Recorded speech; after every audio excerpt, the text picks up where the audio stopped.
Vous avez un certain nombre de projets, puisque l'initiative du 3D Experience Lab a maintenant 3 ans, qui sont sortis avec succès.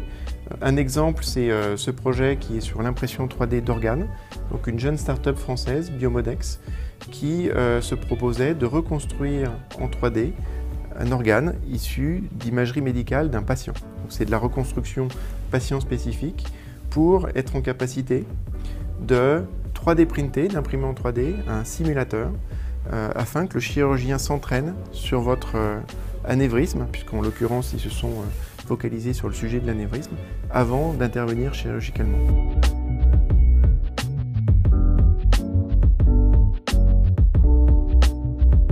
3 ans plus tard, c'était une équipe, quand on les a rencontrés, ils étaient 2, maintenant ils sont 45. Ils ont fait 2 levées de fonds, la dernière à 15 millions de dollars. Ils se sont installés aux États-Unis, puisque ça fait aussi partie de notre accompagnement que d'aider les startups non seulement à industrialiser leur process, mais à s'internationaliser. Donc ils ont ouvert un petit bureau à Boston, rencontré des grands des medtech, et maintenant commencer à voler à leurs propres ailes. Leur processus surtout a été industrialisé, c'est-à-dire que quand on les a rencontrés il y a 3 ans, cette reconstruction d'organes à partir d'imagerie médicale leur prenait à peu près 1 semaine. Maintenant on est sur une notion d'heure. Et ça, c'est quelque chose que vous avez apporté, cette industrialisation? Voilà, donc non seulement avec nos outils logiciels sur cette plateforme, mais aussi avec des experts, des mentors qui vont aider la jeune start-up à utiliser productivement ces logiciels industriels et de manière vraiment à accélérer, les utiliser de manière performante et de la meilleure sorte. Nous sommes à Vélizy, chez Dassault Systèmes, au lab. C'est ici que jaillissent bien des idées et qu'arrivent aussi des projets de start-up qui sont choisis par toute une équipe que Frédéric Vacher, qui est le directeur de l'innovation de Dassault Systèmes, va nous présenter. Le système de choix est assez intéressant et ça permet de comprendre comment de milliers de dossiers, on arrive avec 3 entreprises qui sont accompagnées par Dassault Systèmes, notamment à Las Vegas.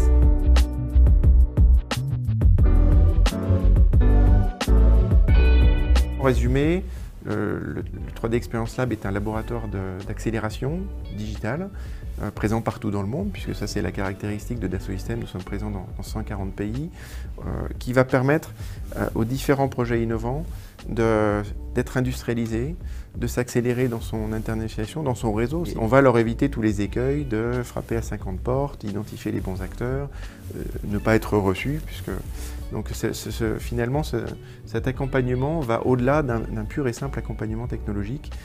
C'est vraiment un accompagnement dans la durée.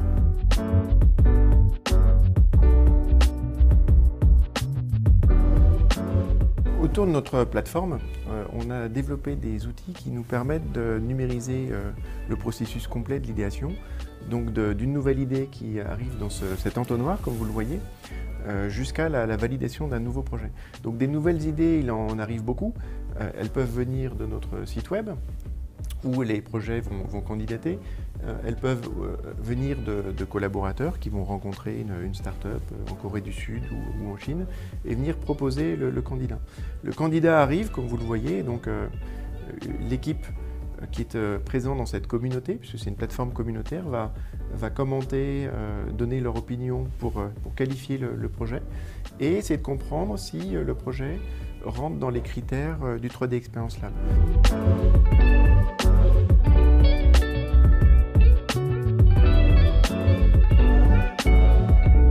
3 critères majeurs.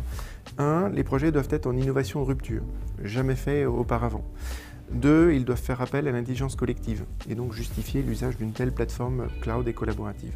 Et 3, et surtout, avoir un impact positif vis-à-vis de la société.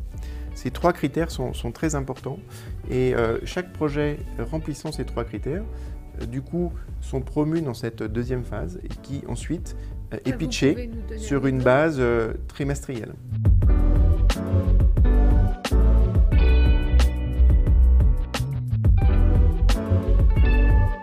On a vu, il y a un système d'entonnoir pour choisir les projets et à la fin, moi j'ai retenu une chose, c'est qu'il y avait quand même un vote avec un bouton, avec cet appareil qui est connecté. C'est ça? Exactement. Donc la communauté va pouvoir s'exprimer à travers de votes, comme vous le voyez ici, à tous les trimestres pour chacun des projets. Donc là, par exemple, c'était le projet sur Gyrolift. Et donc vous voyez ici les résultats du vote. Donc la communauté s'exprime, mais en final, notre CEO va valider ou pas le projet, puisque ensuite, une fois que le projet est validé, il va faire appel à l'ensemble des ressources de l'entreprise, de manière temporaire évidemment. Et donc du coup, c'est important que les différents échelons de l'entreprise soient confortable avec le projet. L'idée de ce travail collectif, c'est de l'enrichir, d'apporter d'autres partenaires, d'apporter d'autres points de vue, d'autres idées, qui va faire finalement de cette petite idée un grand projet. Du reste, le motto de l'entreprise, If We, Change the World. Donc ce If We, qui est une tagline, c'est et si on faisait différemment. Et l'idée, c'est de les accompagner à faire différemment et à réussir.